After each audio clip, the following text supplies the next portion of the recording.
શામજી બાપુની, જીવરાજ બાપુની આજે એક નામ ગુર્જર ક્ષત્રિય યુવા, ગુર્જર ક્ષત્રિય કડિયા યુવા ચેરિટેબલ ટ્રસ્ટ, જે અત્યાર સુધી યુવા સંગઠનના નામે ચાલતું હતું,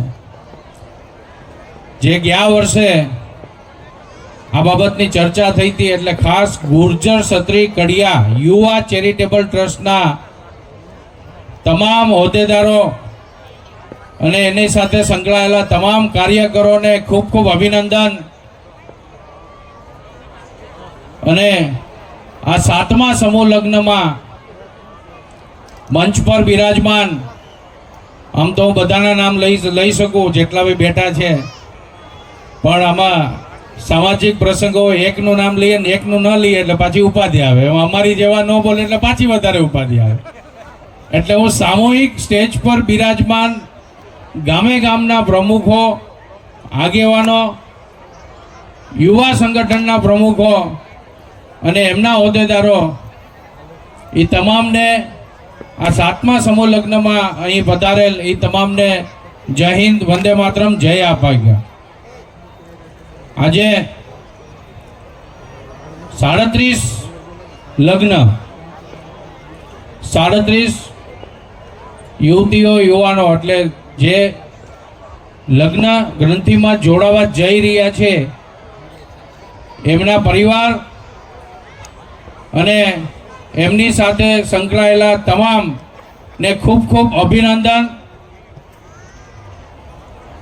આપાગીગા એમને શક્તિ, સમૃદ્ધિ અને સ્વસ્થ જીવન આપે એવી ગુર્જર ક્ષત્રિય કડિયા સમાજ, ટાંક પરિવાર અને તમામ યુવા સંગઠન જેમણે આ કાર્યક્રમ યોજ્યો છે એ તરફથી ખૂબ ખૂબ શુભકામનાઓ.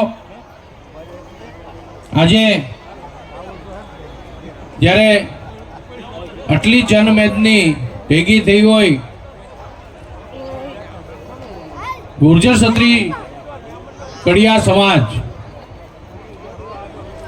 સુરતની અંદર જે આ યુવા સંગઠન સમૂહ લગ્નનો જે કાર્યક્રમ કરે છે, આને લાખ લાખ વંદન. કારણ કે આપણા આખા સમાજની અંદર ભવ્યાતિ ભવ્ય લગ્ન થઈ જતા હોય તો આ યુવા સંગઠનના તમામ કાર્યકરો, એમના પ્રમુખો અને એમના હોદ્દેદારોના હિસાબે થઈ રહ્યા છે. એટલે એમને આપણે 2 હાથ તાળીઓ સાથે વધાવીએ. કારણ કે આ ભવ્યાતિ ભવ્ય લગ્ન, જેમ મારી વાત 4 દિવસ પહેલા સંજયભાઈ, જનરલી આપણું એન્કરિંગ કરતા હોય સંજયભાઈ ગેડિયા, એ કે એમના પરિવારે એવું કીધું, બધા મિત્રો એવું કીધું કે જ્યારે ગુર્જર ક્ષત્રિય કડિયા સમાજના યુવા સંગઠનો આટલો ભવ્યાતિ ભવ્ય સમૂહ લગ્ન યોજાતો હોય તો તમે જ્યારે 600 દીકરીઓના પ્રસંગો હતા, લગ્ન થયા, સમૂહ લગ્ન થયા, એમાં તમે એન્કરિંગ કર્યું હોય તો તમારે બી ઈ જ સમૂહ લગ્નમાં લગ્ન કરવા જોઈએ. તો ખાસ સંજયભાઈ ગેડિયાને બી તમામ સમાજના યુવાનો, આગેવાનો, પ્રમુખો દ્વારા બી ખૂબ ખૂબ અભિનંદન, વંદન કે આવા યુવાનો સમાજની અંદર આગળ આવી રહ્યા છે અને આ આપણા સમૂહ લગ્નના પ્રસંગને દીપાવી રહ્યા છે. તો ફરીથી આ તમામ નવ દંપતી યુગલો, 37 યુગલોને ખૂબ ખૂબ શુભકામનાઓ. સાથે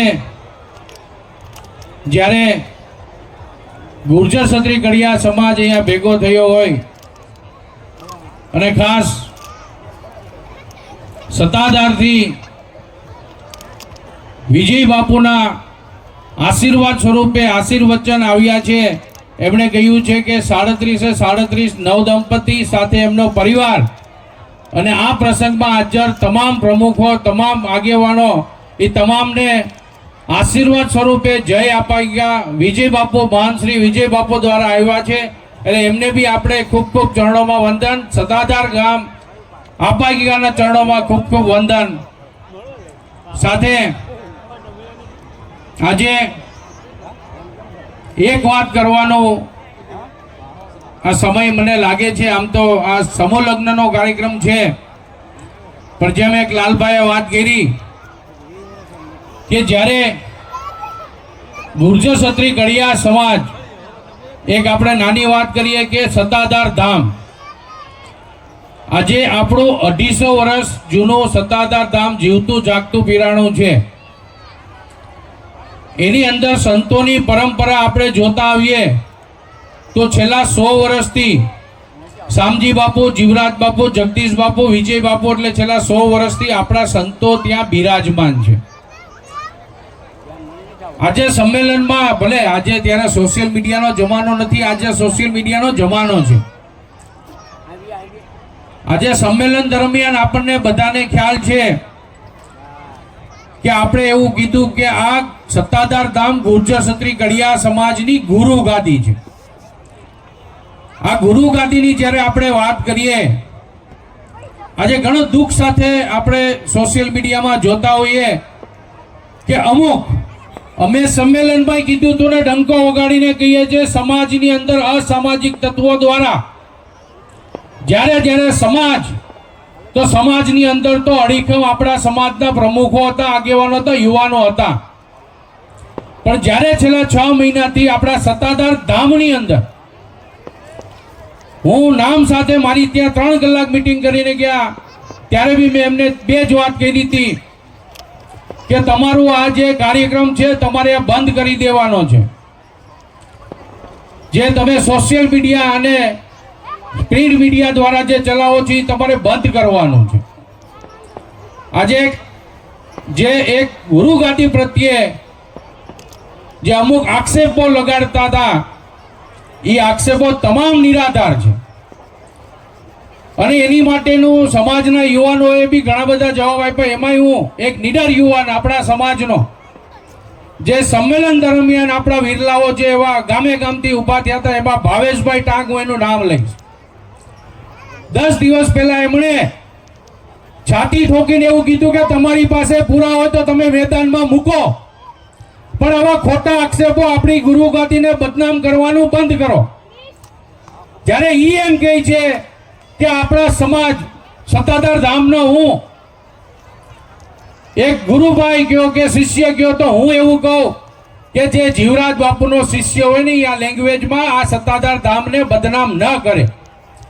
અને એનું જીવતું જાગતું આપણને 16/12/2018 જીવરાજ બાપુએ કીધેલું છે કે ગુર્જર સત્તાધાર ધામની અંદર ફક્ત એક જ શિષ્ય છે, એમનો કોઈ બીજો શિષ્ય નથી. પણ જ્યારે ગામે ગામ આપણા સમાજના પ્રમુખો હોય, આગેવાનો હોય, જેમણે સત્તાધારનું 3 પેટીએ જો પાણી પીતું હોય તો સાહેબ આપણી જવાબદારી થાય એ ગાદી સામે અડીખમ સાથે ઊભું રહેવાની. આ કોઈ મારીને તમારી નેજા હેઠળ ચાલતી કોઈ જવાબદારી નથી. જેમ સમૂહ લગ્ન છે આપણા સમાજના યુવાનો ગોઠવતા હોય, અન્ય કાર્યક્રમો થતા હોય, પણ જ્યારે ગુરુ ગાદીની વાત આવે સાહેબ આપણે સત્તાધારનું પાણી પીતું હોય તો આપણું પાણી આમ આપણીથી પેટમાં જમવાનું ન જવું. આજે આ માધ્યમથી હું ફરીથી કહેવા માંગુ છું, નિલેશભાઈ, જે વિષયની વાત જે વ્યક્તિ દ્વારા થવામાં આવી છે, કરવામાં આવી છે, એની અંદરની જે એક વ્યક્તિની વાત છે કે ગીતાબેનની વાત કરે અને ઓલા બંગલાની વાત કરે, તો અમે એને ત્યારે બી કીધેલું હતું કે આ બંગલો તમે તોડાવી નાખો, તમે તો સક્ષમ છો અને આ બેન સાથે તમે જઈને આવું અમે એમને 3 વખત કીધું છે. પણ ફરીથી આ પ્લેટફોર્મના માધ્યમથી સત્તાધાર ધામની ગાદીની અંદર જો કોઈ બી હવે બદનામ કરવાની કોશિશ કરશે તો આવું અમે છેલ્લા 10 વર્ષથી કીધેલું છે, 15 વર્ષથી કીધેલું છે કે એક બાજુ તમે હશો ને એક બાજુ ભારત ટાંક હશે. હજી બી હું કહું છું આપણી ગુરુ ગાદી છે, આપણી પાછળ આખો સમાજ બેઠો છે. એટલે તમે ગુરુ ગાદીને બદનામ કરવાનું બંધ કરો. નિલેશભાઈ, એમનો એક જ મુદ્દો છે, મને ટ્રસ્ટી બનાવે એટલે આ બધા મુદ્દા ખતમ. મને ટ્રસ્ટી બનાવે એટલે આ મુદ્દા બધા ખતમ. એટલે એનો મતલબ એવું છે કે આ ગાદી ડાયરેક્ટલી ઇનડાયરેક્ટલી બચાવી પાડવાની જ વાત છે. એટલે આવા આક્ષેપો, નિરાધાર આક્ષેપો કરી સત્તાધાર ધામને તો બદનામ કરે, આપણા સંતોને બદનામ કરે, પણ સાથે સાથે આપણો સમાજ બી બદનામ થઈ રહ્યો છે. આ હું બધાને કહેવા માંગુ છું. આજે પાટીદારોનો ઉમિયા ધામ કયો, ખોડલ ધામ કયો, સાહેબ માતાજીના મંદિર માટે જો એ માથા મૂકી દેતા હોય તો આપણે તો ક્ષત્રિયના દીકરા છીએ, તો આ સાંભળી કેવી રીતે શકીએ? અને આની અંદર બી આપણા સમાજના હજી અમુક લોકો એમાં જોડાયેલા છે. આપણે દુઃખ લાગે. આજે નાના મોટા વહીવટો, આવડું મોટું સત્તાધાર ધામ છે. આજે 2014 ની અંદર આપણે મંદિરની પ્રાણ પ્રતિષ્ઠા થઈ, કમસે કમ 5 લાખ માણસો આવ્યા. સાહેબ, સત્તાધારનો ઇતિહાસ 1995 થી લઈને 2005. આજે વાત એટલે કરું છું કે આપણા સમાજના યુવાનોને રિયાલિટી હતા, આપણને બધાને ખ્યાલ છે. અસંખ્ય રૂપિયાઓ લઈ જતા હતા. પણ જ્યારે વિજય બાપુની અહીંયા આવ્યા, અને વિજય બાપુ કોઈ બંધ માણે આપણા બાપુ નથી બન્યા, બધાને ખ્યાલ છે. 5000 2000 સંતોની હાજરીમાં એમની પરમિશનો લઈને બન્યા છે. અને આવ્યા તરત જ આપણું જગદીશ ભુવનનું ખાતમુહૂર્ત થયું, એનું ઓપનિંગ થયું 2009માં, ગૌશાળા થઈ. એના પછી તરત જ આપણે મંદિરનું ખાતમુહૂર્ત કર્યું, મંદિરનો કાર્યક્રમ થયો. સાહેબ, આજે 5 વર્ષની અંદર આપણે છે ને 25 વર્ષ થઈ ગયા, આપણે ઘર નથી બનાવી શકતા. ઘર એવી આ ગુરુ ગાદી સમાજની અંદર આપણને મળી છે. અને એ ગુરુ ગાદીનું છેલ્લા 5 થી 10 વર્ષની અંદર અસામાજિક તત્વોને જડબે સલાક સાફ કરી દીધા હોય તો આપણા વિજય બાપુએ કર્યા છે. અને એ જે વિષય ઉપર ચાલે છે કે મને આપી દો એટલે મારા બધા પ્રશ્નો પૂરા. એટલે ફરીથી હું સમાજના આગેવાનો આ સ્ટેજ પર બેઠેલા હોય અને સામે બેઠેલા સત્તાધારનું 3 પેટીએ પાણી પીતું હોય તો આપણે આને પડકાર રૂપ આગળ વધી અને સાથે ઊભા રહી અને સત્તાધાર ગાદી જે આપણું જીવતું જાગતું પીરાણું છે. આજે હું સાહેબ એક સામાન્ય વાત કરું. આજે આ સોશિયલ મીડિયાનો જમાનો છે. આપણા ઘરે આપણે સાંભળતા હોઈએ, આપણા વડીલો કહેતા હોય કે ભાઈ તું આજે પાપ કરે છે ને તો આવતી પેઢી તારા છોકરાને તકલીફ થાય. પણ હવેનો જમાનો એવો છે કે તમે સવારે કંઈ ખરાબ કરો તો સાંજે એનું રિઝલ્ટ આવે છે. તો સાહેબ, હું તમને એમ કહું કે જે આક્ષેપો લગાડે છે, 20 વર્ષની વાત કરતું હોય, તો જો ઈ ગાદીના સંતમાં જો કોઈ બી પ્રોબ્લેમ હોય તો સાહેબ ઈ 20 વર્ષ નો કાઢી શકે. એટલું તો આપણે સમજવાની જરૂરિયાત છે આ જીવતા જાગતા પીરાણાની નીચે.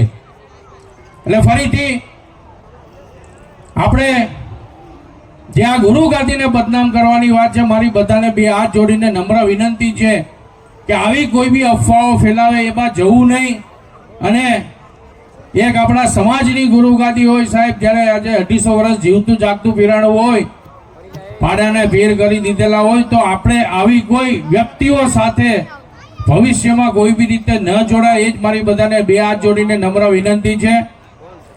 ફરીથી આ સ્ટેજ પર બિરાજમાન ગામે ગામથી પધારેલા પ્રમુખો, આગેવાનો, યુવાનો અને ખાસ કરીને ગુર્જર ક્ષત્રિય ઘડિયા ચેરિટેબલ ટ્રસ્ટ, યુવા ચેરિટેબલ ટ્રસ્ટ, ફરીથી આ એક વાત કરું જે અધૂરી હતી કે બિપિનભાઈ, આ યુવાનને આજે છેલ્લા હું 10 વર્ષથી ઓળખું છું.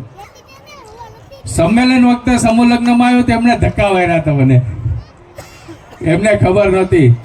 પણ નિલેશભાઈ, એક વાત કહું કે આ વર્ષે આ લોકોને એવું કીધેલું કે સુરતની અંદર જ્યારે આપણો 30-35 હજાર, રાજુભાઈ પ્રમુખ અહીંયા બેઠા છે, કે 30-35 હજાર આપણો જનમેદની, આપણો સમાજ જ્ઞાતિજન હોય તો આવતા વર્ષે આપણા સમાજનું સરકાર દ્વારા કોઈ એવી જગ્યા આપણને આજુબાજુના વિસ્તારમાં મળે એવી રજૂઆત આપણે કરીએ. અને એની માટે પહેલા ટ્રસ્ટ બનાવી. એટલે છેલ્લા 5-6 વર્ષથી આ સમૂહ લગ્ન થતા હતા, પણ ગયા વર્ષે એમણે નેમ લીધેલી. અને એ નેમ પેટે આ વખતે મેં જેમ કીધું સ્ટાર્ટિંગમાં જ કે ગુર્જર ક્ષત્રિય કડિયા યુવા ચેરિટેબલ ટ્રસ્ટનું નિર્માણ કર્યું. એ માટે તમામ ટ્રસ્ટી મંડળ અને તમામ યુવાનોને, ખાસ કરીને બિપિનભાઈને ખૂબ ખૂબ અભિનંદન. અને એ જગ્યા માટે જે જગ્યા લેવાની છે, હજી લીધી નથી, એની માટે ગયા વર્ષે કમસે કમ 1.25 કરોડ રૂપિયાનું દાન આવી ગયું છે. આ કમિટી પાસે 1.25 કરોડનું દાન આવી ગયું છે.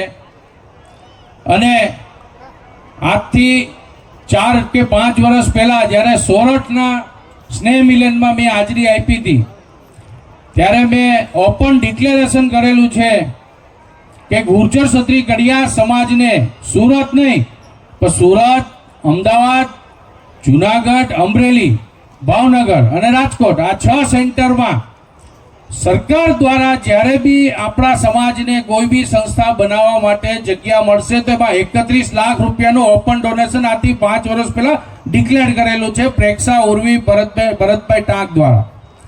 એટલે સમાજના કાર્યક્રમોમાં બધા જ લોકો જોડાય. હું અહીંયા બેઠો હતો, આમ તો છેલ્લા 2-3 વર્ષથી બિપિનભાઈ અમારી ચર્ચા થતી હોય કે સમાજના લોકો થોડું ડોનેશન આપવામાં ખચકાય છે, પણ આ વર્ષે મને એવું જોવામાં આવ્યું કે છેલ્લા 2 વર્ષનો જે રેકોર્ડ હતો એની કરતાં આ વર્ષે 3 ગણું ડોનેશન હમણાંથી આવતા વર્ષના સમૂહ લગ્ન માટે મળી ગયું છે. એવા તમામ દાતાઓને ખૂબ ખૂબ અભિનંદન.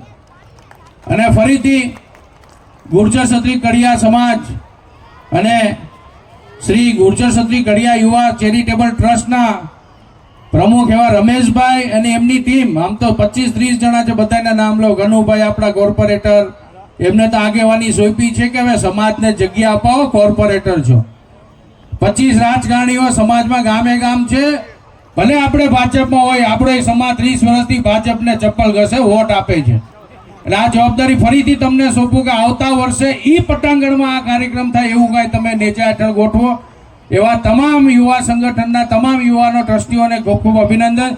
જય હિન્દ, વંદે માતરમ, જય જય ગરવી ગુજરાત.